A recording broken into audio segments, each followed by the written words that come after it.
ఇప్పుడు చాలా మంది నన్ను ఒక క్వశ్చన్ అడిగారు, అన్న వినాయకుడి చవితట కొంతమంది చందాకు వచ్చారన్నా ఇవ్వనా వద్దా అని అడిగారు. నేను అన్నాను, నన్ను కూడా చాలా మంది వినాయక చవితి చందాలు అడిగేవారు. అప్పుడు నేను ఏమనేవాడిని అంటే, ఏం చేస్తారన్నా నా తమ్ముడు ఈ డబ్బులతో అని అడిగేవాడిని. అన్న అన్నదానం చేస్తామన్నా అన్నారు అనుకోండి, వెంటనే డబ్బులు ఇచ్చేవాడిని. వెళ్ళండి మీరు అన్నదానం చేసుకోండి, కానీ మీరు ఈ డబ్బులు తీసుకెళ్ళి ఏమైనా పాడు పనులు చేస్తాం, పనికిమాలిన పాటలు డీజేలు పెడతాం, లేదా బూతు పాటలు పెడతాం, లేదా ఈ డబ్బులు తీసుకెళ్లి ఆళ్ళని తీసుకొచ్చి పనికిమాలి డ్యాన్స్ లేపిస్తామంటే నేను ఇవ్వనరా తమ్ముళ్ళు. ఒక భారతీయుడిగా మనందరం అన్నదమ్ములం కాబట్టి అన్నదానం చేస్తానంటున్నారు కాబట్టి తీసుకోండి అని చెప్పేసి ఇచ్చాను. చాలా సందర్భాల్లో నేను ఇచ్చాను. అలాగా మీరు కూడా ఇవ్వచ్చు, తప్పేమీ లేదు. ఎందుకు తప్పలేదు అంటున్నానంటే, భారతీయులుగా మనం ఇస్తున్నాం అన్నదానానికి. వాళ్ళు కూడా క్రిస్మస్ రేపొద్దున క్రిస్మస్ వచ్చినప్పుడు మీరేమైనా అన్నదానం చేస్తే వాళ్ళని అడగండి, తప్పలేదు. వాళ్ళ దగ్గర కూడా తీసుకోండి. జనవరి 1 ఏమైనా వస్తే మీరేమైనా అన్నదానం చేస్తే వాళ్ళ దగ్గర తీసుకోండి, తప్పలేదు. ఎలాగా? భారతీయులుగా వాళ్ళ విశ్వాసం వాళ్ళది, మన విశ్వాసం మనది. అంతే. వాళ్ళ విశ్వాసాన్ని మనం డివైడ్ చేయట్లేదు, మన విశ్వాసాన్ని వాళ్ళు ఏమనడానికి వీలు లేదు. We are all Indians. నీ విశ్వాసాన్ని నేను గౌరవిస్తున్నా. నువ్వు నా దగ్గరకు వచ్చి అన్న నేను అలా అన్నదానం చేస్తున్నానన్నా, నాకు డబ్బులు ఇస్తావా అని అడిగితే ఇచ్చాను. దాంతో 10 మంది పేదోళ్ళు అన్నం తింటారన్న ఆలోచన అంతే. ఏదో మంచి జరుగుతుంది కదా అన్నది అంతే. నీ విశ్వాసంతో నాకు సంబంధం లేదు, నా విశ్వాసంతో నీకు సంబంధం లేదు. నేను న్యూ ఇయర్ చేస్తున్నాను, లేదా క్రిస్మస్ చేశాను, ఎక్కడో ఏదో కార్యక్రమం పెట్టాను, అక్కడ నేను కూడా 10 మంది భోజనాలు పెడదాం అనుకుంటున్నాను. నువ్వు ఒక వేరే విశ్వాసానికి చెందిన వ్యక్తిగా అన్నా నేను కూడా వస్తాను, అక్కడ బియ్యం ఇస్తాను, లేకపోతే ఇంకో కార్యక్రమానికి ఏదో హెల్ప్ చేస్తానంటే చెయ్యి, తప్పేమీ లేదు. ఆ మానవత్వం ప్రతి మనిషిలో ఉండాలి. దేవుడి గురించి తెలుసుకోవడం అనేది నీ వ్యక్తిగతం, సత్యం తెలుసుకోవడం అనేది నీ వ్యక్తిగతం. అర్థమైందా? ఇలాంటి భావజాలం ఉన్నప్పుడు మత కల్లోలాలు జరగవు. నేను అదే అంటాను, ఎవరైనా భగవద్గీత ఇచ్చారా తీసుకో, నువ్వు బైబిల్ వాళ్ళు తీసుకోవాలి. అర్థమైందా నా పాయింట్? ఎవరైనా భగవద్గీత తీసి తీసుకో. దాని చెంపడాలు, కాల్చడాలు, మంచి మూర్ఖులు చేసే ఎదవలు చేసే పనులు అయ్యి. బైబిల్ తగలబెడుతుంటారు కొంతమంది పనికిమాలిన ఎదవలు. ఇలా అంటున్నానని చెప్పి వాళ్ళు బాధపడాలి. బాధపడకూడదు అంటలా, బాధపడాలి అంటున్నాను. తప్పది. నువ్వు భగవద్గీత నేను తీసుకుంటా, నేను చదువుతాను, నాకు నచ్చితే స్వీకరిస్తాను, నచ్చలేదనుకో పక్కన పెట్టేస్తాను. అలాగే నేను బైబిల్ ఇస్తే నువ్వు తీసుకో, చదువు, నచ్చితే, నచ్చకపోతే పక్కన పెట్టేయి, లేదా ఎవరికైనా ఇచ్చేయి. ఏమైనా నాకు ఒక ఆయన బైబిల్ ఇచ్చాడు, నాకు ఈ చదవడం ఇష్టం లేదు, నువ్వు తీసేసుకొని ఇచ్చేయి. దాన్ని తగలబెట్టడం మూర్ఖత్వం అంటారు, దాన్ని మంచి పని కాదు, భారతీయుల లక్షణం కాదు అది. మన భారతదేశ రాజ్యాంగం పరమత సహనాన్ని నేర్పించింది. ఇందులో నా విశ్వాసం నాది, నీ విశ్వాసం నీది, అనగా ఇతర విశ్వాసాలకు చెందిన వ్యక్తులతో చెప్తున్నాను.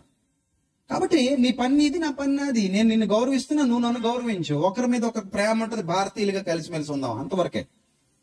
నేను నిన్ను తప్పుపట్టను, నువ్వు నన్ను తప్పుపట్టొద్దు. నేను నిన్ను ద్వేషించను, నువ్వు నన్ను ద్వేషించొద్దు. నా మార్గంలో నేను వెళ్తాను, నీ మార్గంలో నువ్వు వెళ్ళి. అయినా ఒక మాట చెప్తాను, మీరు అందరూ జాగ్రత్తగా వినండి. మన పరలోకపు తండ్రికే ద్వేషం లేదు. మంచివారి మీద చెడ్డవారి మీద సూర్యుని ఉదయింపజేస్తున్నాడు, వర్షం కురిపిస్తున్నాడు.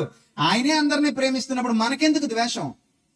ఆయనే అందరికి అన్నం పెడుతున్నప్పుడు మనం ఎందుకు అన్నదానానికి నష్టం ఇవ్వనని చెప్పడం? చెడ్డ పనికైతే నేను ఇవ్వను, కానీ నా తండ్రి అందరికి అన్నం పెడుతున్నాడు అని నేను నమ్ముతున్నప్పుడు నువ్వు కూడా అన్నం పెట్టే పని అయితే నేను ఇస్తాను, తప్పలేదు, పెట్టు, అన్నం పెట్టు. ఎవరికైనా లేని వాళ్ళకి ఏమైనా చేస్తావా? చెయ్యి, నేను ఇస్తాను. నా తండ్రి, పరలోకపు తండ్రికి లేని ద్వేషం నాకెందుకు?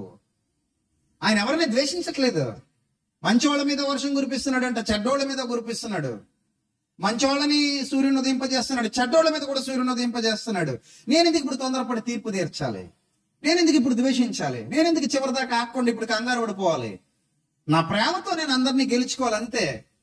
నా ప్రేమ చూసి వాళ్ళు నా వైపు ఆకర్షింపబడాలి. ఏంటి ఇతను ఎంతగా మమ్మల్ని ప్రేమిస్తున్నాడు అని అనుకోవాలి, అంతే.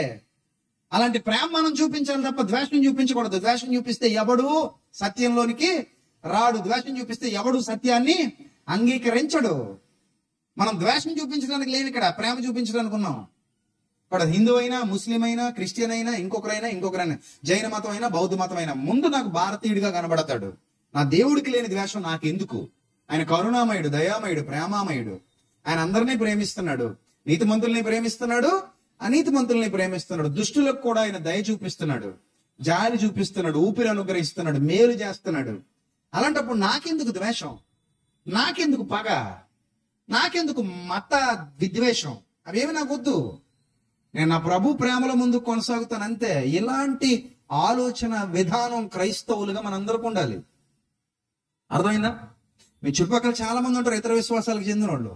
వాళ్ళతో గొడవలు పెట్టుకోవడం మన పని కాదు, వాళ్ళు ద్వేషించడం మన పని కాదు. అది మన తండ్రిలో లేదా లక్షణం, నీలో ఎందుకు ఉండాలి? అది నీ బంధువుల్లో చాలా మంది ఉంటారు, నీ స్నేహితుల్లో చాలా మంది ఉంటారు, వాళ్ళు ద్వేషించడం మన లక్షణం కాదు, అది మంచి పద్ధతి కూడా కాదు. సో ఫస్ట్ నువ్వు ఆలోచించాల్సింది ఏంటంటే, అందరికీ తండ్రి ఒక్కడే, ఆ తండ్రి అందరినీ ప్రేమిస్తున్నాడు, ఆ ప్రేమ నీలో నాలో కూడా ఉండాలి కదా. అది లేకపోతే మనం దేవుని పిల్లలం ఎలా అవుతాం? అవం కదా. రైట్.